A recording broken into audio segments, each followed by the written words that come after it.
Welcome back to Indus News. Well, our top story today is in Britain, where Queen Elizabeth has approved Prime Minister Boris Johnson's plan to suspend Parliament till October 12th. Johnson said he will schedule a Queen's speech for October 14th in order to launch new legislation. More details in this report. Prime Minister Johnson's plan to suspend Parliament has caused upheaval in Britain's political landscape. Some MPs termed the move an attempt to block legislation that would bar a no-deal Brexit. But Johnson said he asked the Parliament to be prorogued so the government's plans can be unveiled before Brexit. He said there will be ample time to debate Brexit before and after an EU summit on October the 17th. And there will be ample time on both sides of that crucial October the 17th summit, ample time in Parliament for MPs to debate the EU, to debate Brexit and all the other issues. Ample time. Opposition leader Jeremy Corbyn wrote a letter to Queen Elizabeth to express concern about the Prime Minister's plans to suspend Parliament. Corbyn said the move is a threat to democracy and Johnson should be held accountable for this. The Labour leader said Johnson's government wants to avoid scrutiny of a no-deal Brexit. Suspending Parliament is not acceptable. It's not on. What the Prime Minister is doing is a sort of smash and grab on our democracy in order to force through a no-deal exit from the European Union. Scotland's First Minister Nicola Sturgeon says this is a dark day in Britain's political history. Shutting down Parliament in order to force through a no-deal Brexit, which will do untold and lasting damage to the country against the wishes of MPs, is not democracy, it's dictatorship. House of Commons Speaker John Bercow said suspending Parliament is a constitutional outrage. Well, for more on this story, we're joined by our correspondent in London, Ollie Barra. Ollie, thanks for joining us here on Indus News. So I think we all learnt a new word today, prorogation. Well, I certainly did. Ollie, I mean, it's been an extraordinary long session of Parliament in England. They normally last about a year. This one's lasted 2. Do you think Boris just wants a break? Well, certainly he and his allies have been saying exactly what you're saying, in a sense, that this parliamentary session has been incredibly long. It needs to come to an end at some point. They say this is a new administration and therefore it needs to set out its new administration's plans in a Queen's speech. So that requires the session being brought to an end and a new one starting. So the Boris Johnson government insists this is entirely normal, entirely regular. What isn't so regular is quite such a long gap between parliamentary sessions, and of course it is no coincidence at all that this gap between parliamentary sessions, this suspension, this prorogation, comes at a time when Boris Johnson is going to face huge parliamentary opposition to the idea of getting Britain out of the European Union on October the 31st, potentially with no deal in place. So, you know, there's something for everyone in the arguments that are being made here. This is either a huge disgrace democratically and constitutionally, or it's entirely normal and regular and all to do with the normal manoeuvring and machinations of government, or it's somewhere in the middle. I mean, he's angered a lot of MPs, and I think Jeremy Corbyn called it a smash and grab. How serious is Corbyn's threat to a move of a no-confidence motion against the government? It's serious, and I think it's now more likely that it will happen sooner rather than later, partly because this idea of a suspension of Parliament is going to reduce the amount of time that Parliament has to do whatever it feels it needs to do in terms of Boris Johnson's Brexit plans. Now, those MPs who want to stop Boris Johnson taking Britain out of the European Union, potentially with no deal, had 2 broad avenues they could go down. One was to try and use legislation in the House of Commons to try and force Boris Johnson to take a different path. The other was to use that vote of no confidence to try and bring Boris Johnson's government down and put some other kind of possibly caretaker administration in place to avoid that no-deal Brexit. So those 2 options remain and are likely to be used by MPs that are critical of Boris Johnson's plans, but they now have less time to do so, and that brings the possibility of a vote of no confidence closer than perhaps it was. Ollie, we've also had former Prime Minister John Major saying or threatening to take this decision to the court. Can the Prime Minister's advice to suspend Parliament be challenged in a court?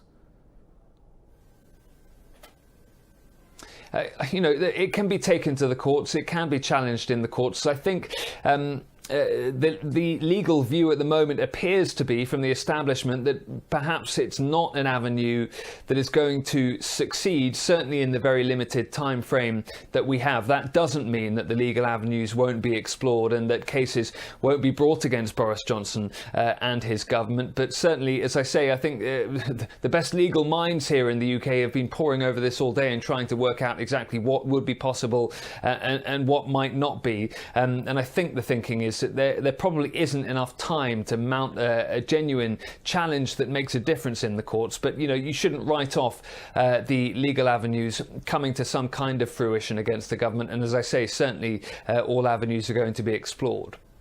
You're right, and time is certainly of the question. Ollie, thank you very much for joining us and giving us an update about the situation in Britain. That was Ollie Barra, our correspondent in London. Now, moving on to India, where Supreme Court has issued a notice to Prime Minister Narendra Modi's government. The court has taken up petitions against India's revocation of Occupied Kashmir's special status. Kashmiri activists and politicians have mounted the challenge to India's illegal move. Chief Justice Ranjan Gogoi issued the notice despite the opposition of government lawyers. He said the court's order will not be changed. The case has been adjourned till early October. A 5-member bench of the top court will hear the petition.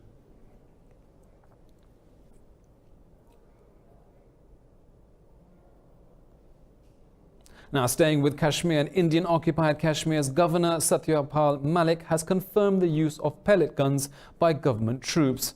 But he said all injuries were below the waist.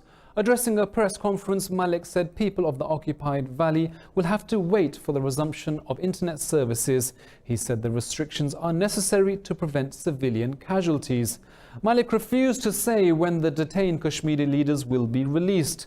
Meanwhile, an Indian government official says 500 protests have broken out since India stripped Kashmir of its autonomy on August the 5th. Now, Foreign Minister Shah Mahmood Qureshi says the dire human rights conditions in occupied Kashmir require an effective response from the international community. Qureshi told Kuwait's Deputy Prime Minister Sabah al-Khalid al-Sabah about India's illegal actions in the occupied valley via a phone call. Al-Sabah said steps should be taken to prevent human rights violations in the region. Meanwhile, Pakistan has summoned India's Deputy High Commissioner Gaurav Ahluwalia to register a protest over ceasefire violations along the line of control. Earlier, Foreign Minister Qureshi said Indian Prime Minister Narendra Modi undermined bilateral diplomacy. Talking to the media in Islamabad, Qureshi said Modi should tell the world whether India's revocation of occupied Kashmir was bilateral or unilateral. Qureshi was responding to Modi's assertion that Kashmir is a bilateral issue between Pakistan and India. The foreign minister said India, rather than Pakistan, has internationalized the Kashmir issue. Now, the Taliban have said they are very close to concluding a peace agreement with the United States. In a statement issued in Doha, spokesman Sahel Shaheen said he hopes to share good news with Afghans soon. Shaheen said talks between the Taliban and US representatives are resuming today. He went on to say that the final points of a peace agreement with Washington are being finalized. The 9th round of peace talks to end the 18-year-long Afghan war started last week. Now, Taliban insurgents have killed 14 soldiers in an attack on a checkpoint in western Afghanistan. Herat police spokesman Abdul Ahid Walizada says 7 others were wounded. The Taliban claim they have killed 42 government soldiers in other attacks since yesterday. Spokesman Zabiullah says operations were conducted in the Faryab, Ghazni and Helmand provinces. As the war in Yemen continues, Yemen's government forces have recaptured southern Abyan province from separatist forces. Information Minister Muammar al-Aryani said government troops have also taken control of Aden Airport. Earlier this week, the internationally recognized government also retook oil-rich Shabwa province. The escalation comes despite repeated calls for a ceasefire led by the Saudi-led coalition. Now, Yemen's Houthi rebels have destroyed tons of food aid to help for months in the war-torn country. The United Nations said the aid was intended for families in the city of Taiz in November 20. More in this report. Yemen was already the Arabian Peninsula's poorest country when a Saudi-led coalition intervened in 2015 to prop up the government. Conflict has triggered malnutrition, and the UN calls it the world's worst humanitarian crisis. The WFP says it feeds around 11 million people a month in Yemen. Food distribution to Houthi-controlled territories in June were stopped after food meant for Yemeni civilians was diverted. Food program spokesperson says they need unimpeded access to all areas of the country to provide food to those who need it most. We warned the organizations, the international organizations, to take their responsibilities. Otherwise, we will deter those who might be tempted to do this again. Providing expired food to the Yemeni people, we will never allow this. The UN says it was desperate for funds in Yemen when a shortage of cash forced it to temporarily stop its aid programs. Iran's Foreign Minister Javad Zarif says Tehran is not seeking to increase tensions. He was speaking at a meeting with Prime Minister Shinzo Abe in Japan and said every country should be able to enjoy its rights under international law. More in this report. Tensions between the United States and Iran increased after Washington pulled out of the 2015 nuclear deal last year and also crippled its economy through economic sanctions. That's why Zarif visited Japan in a bid to bolster bilateral trade. Iran would like to welcome Japan's role to ease tensions in the Middle East. Like our president has said, we don't wish for tensions to rise. Japan's Prime Minister Shinzo Abe said Iran's President Hassan Rouhani is willing to resolve tensions peacefully. Based on Supreme Leader Khamenei's talks and President Rouhani's will, Japan would like to continue diplomatic efforts to ease the tensions in the Middle East in order to bring stability to the region. Speaking earlier this week on the sidelines of the G7 summit, US President Donald Trump said he's ready to meet Iran's president to end the confrontation. But Iran's President Hassan Rouhani said Tehran will not talk to the US until all sanctions were lifted. Now, Lebanon has stressed its right to defend itself after 2 Israeli drones violated its airspace. President Michel Aoun denounced the act as a declaration of war. Lebanon's Higher Defense Council says the country has a right to defend itself against any aggression. Prime Minister Saad Hariri says the attack poses a threat to regional stability. He says Israel used the attack to change the rules of engagement. The violation of Lebanese airspace came after Israel launched strikes in neighboring Syria. Now, 3 people have been killed and several others injured as security personnel clashed with protesters in Indonesia's West Papua region. The demonstrators are calling for a vote on independence. Indonesian police said a soldier and 2 protesters were killed, but the army has dismissed reports that 6 people were killed. Thousands of Papuans are protesting over ethnic discrimination since last week. The demonstrations were triggered by a racist slur against Papuan students. More than 1,000 policemen are deployed in the region, which has a heavy military presence due to separatist conflicts. Now, Germany, France and Britain have condemned North Korea for its plans to develop a new range of ballistic missiles. The criticism of North Korea follows a closed-door meeting of the United Nations Security Council. In a joint statement at the UN, the 3 EU members said Pyongyang's launches violate UNSC resolutions. European envoys to the UN called on North Korea to abandon its nuclear weapons program.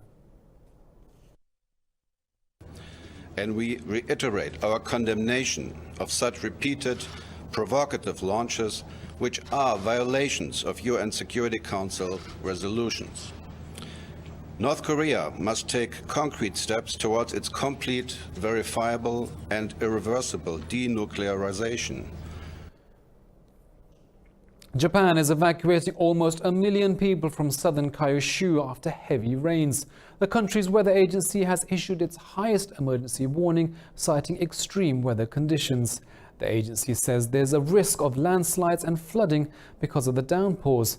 Japan's state media says 2 men have died in rain-related accidents in the Saga Prefecture and Fukuoka. These areas were hit with over 100 millimeters of rainfall in just an hour. Now, US President Donald Trump has approved an emergency declaration for Puerto Rico ahead of Tropical Storm Dorian. Storm Dorian caused power blackouts, uprooted trees and ripped off roofs in Barbados and St. Lucia. The storm is expected to become a hurricane after it moves across Puerto Rico later today. It's on track to hit the Bahamas and Florida. The U.S. Federal Management Agency says nearly 3,000 federal employees have been stationed to offer assistance. Now, in a change of events, Brazil is ready to accept $22 million in aid from the G7 countries group to fight fires in the Amazon rainforests. Earlier, Brazilian President Jair Bolsonaro rejected French President Emmanuel Macron's offer of aid. Bolsonaro's spokesperson Rigo Barros says aid will only be accepted if Brazil controls the way it's spent. Meanwhile, Peru and Colombia have called for an emergency meeting between Amazonian nations next month.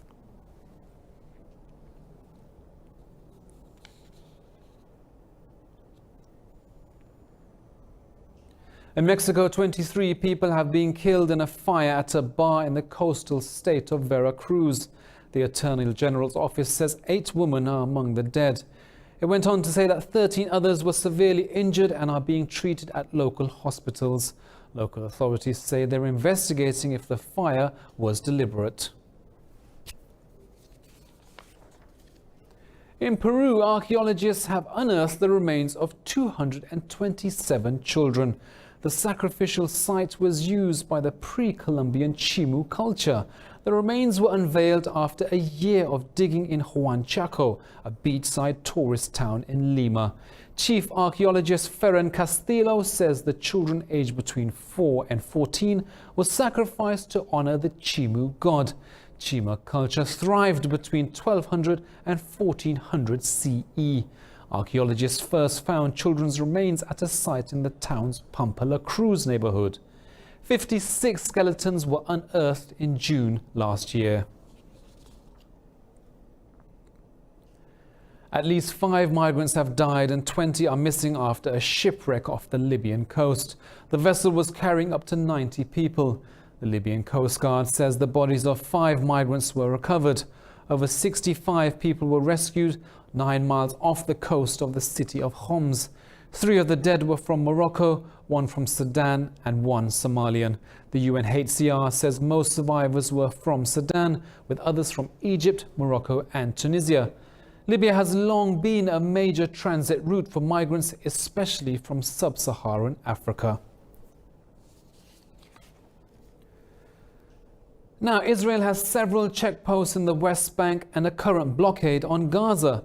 But this hasn't put off the members of the Palestine Youth Orchestra as they navigate through the midst of high security just to get to their final rehearsals and continue to do what they love.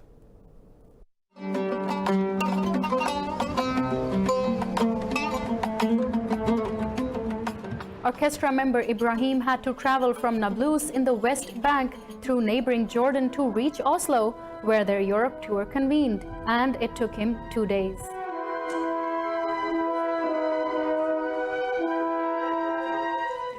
When we go to the West Bank's Berzit or to Ramallah, we pass through checkpoints. And especially when you have your musical instrument and get searched, you get the "what is this, why is this" with you.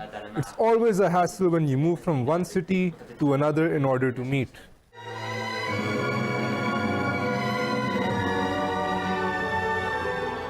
The musicians say the restrictions throughout the region make it difficult for them to come together to practice.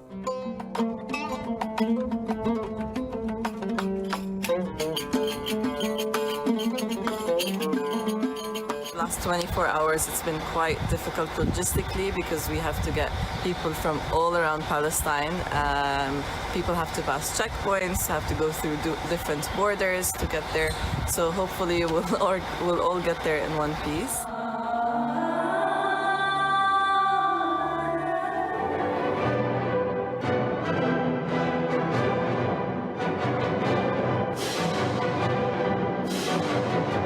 The musicians are adamant to fight the restrictions and hope to master their craft. And their spirits are high after they earned a standing ovation at the finale in Amsterdam's concert at the very stage where Beethoven once performed.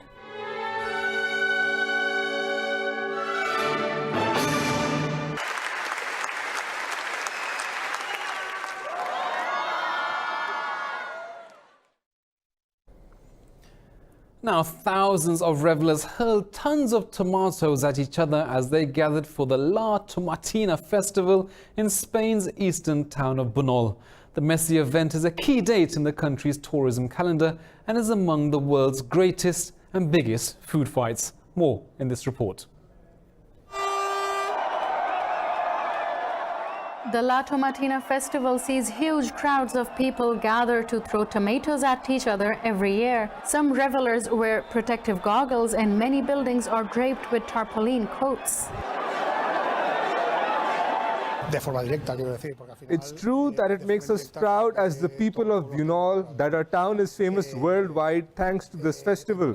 For example, I haven't directly taken part for many years, but it's still really fun to watch the festival from a window or from a rooftop terrace, as I usually do.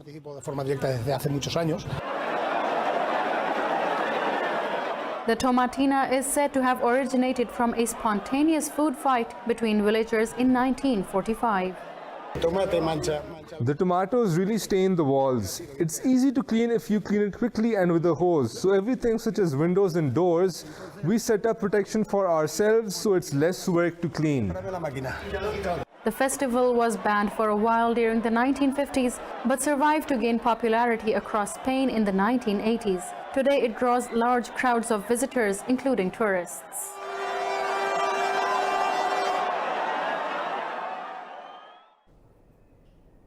Now, football is known to have passionate fans and the sport has a massive following across the world. And this also includes the Middle East, in Iraq, where football fandom is driving youngsters to shave famous players' faces into their hair. More in this report.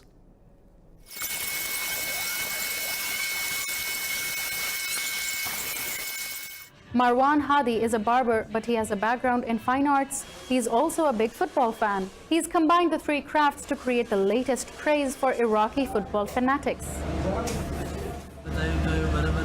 I started drawing soccer stars on customers' heads around 4 months ago, as demand for it from my customers had risen. Thank God there's been a huge response for this kind of creativity, especially from the youth and children who nowadays watch sports and particularly soccer games.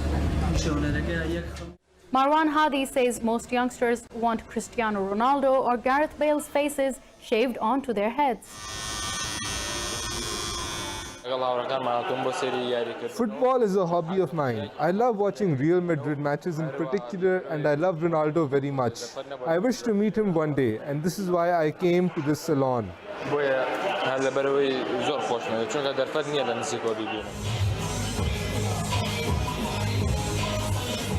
But these haircuts don't come cheap. One of Hadi's drawings can cost up to $50 and takes 2 hours to complete. Unfortunately, we couldn't get in touch with any of these young fans' parents to see what they thought of Marwan Hadi's work. Well, I don't think I'll be getting one of those haircuts anytime soon. Now, tea presented by kimono-clad geishas has long been an integral part of Japanese culture.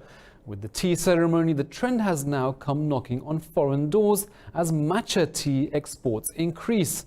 For a flavor of the trend, let's see this next report. The unique flavors of Japan's matcha tea are loved by people from every part of the world. In recent years, where Japan's own tea consumption has declined, a rise in exports has saved the tea-producing community. In order to match international standards, matcha is now being added to desserts and drinks. It is important to imagine new ways of presenting tea to allow people to rediscover its value. In Japan, the consumption of green tea leaves for drinking dropped from 1,174 grams per household in 2001 to 844 grams in 2015. Seeing an opening in the market, Suzuki branched into matcha-flavored ice cream 9 years ago. It opened a shop where customers can choose gelato flavors. Tea growers are also jumping on the bandwagon to grow matcha leaves because they command a higher price than sencha.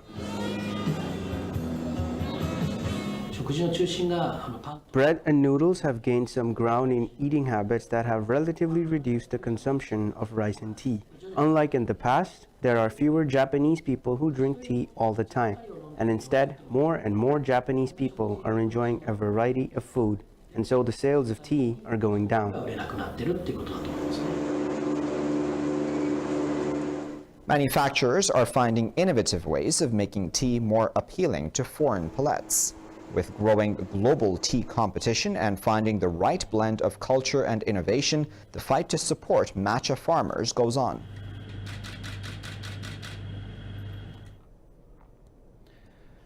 Now, Moscow's airshow has opened up with a demonstration of its military jets and civilian aircraft. And for the opening day's display, we've made a report. More in this report. States displayed their military strength to highlight where they stand internationally. A similar spectacle has crisscrossed the skies above Moscow. Over 800 businesses from around the world are taking part in the annual airshow MAX 2019. Russia hopes the event will show up sales of Russian-made aircraft. Taking part in the show are 180 firms from 29 countries, including Germany, Britain, France, and the US. I was surprised by the number and variety of models this year, starting with the models of the old time, such as the legendary Tu-144 aircraft, and ending with the latest ones, such as the Airbus A350. This is very incredible, and everyone likes it, including me. This year's expo is the first organized with the participation of China. President Vladimir Putin visited the opening ceremony of the air show with his Turkish counterpart Tayyip Erdogan. The military might of countries and their regional alliances are being made visible for everyone to see. Looking at all this strength, looking at all this power, even purely visually, they arouse fear, but at the same time, aesthetic pleasure. So I think it's great. The MAX Air Show continues until September the 1st, 2019.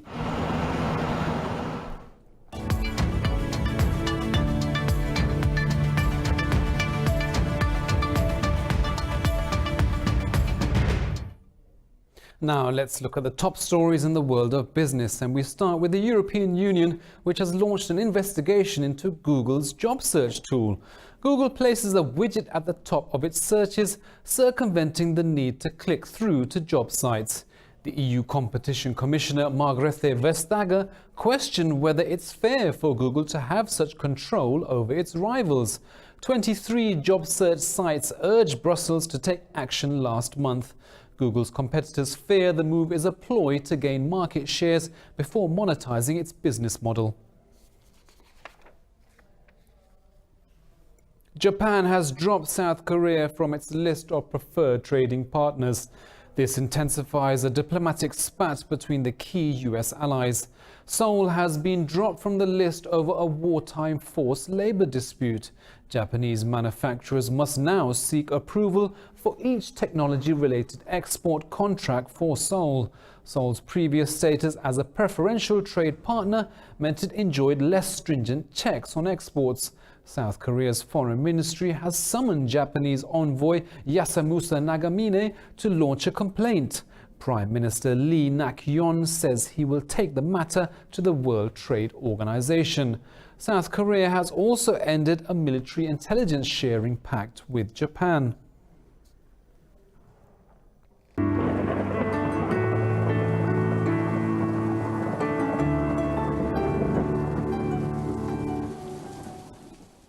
Well, it's 31 degrees here in Lahore, but let's take a look at the weather around the world.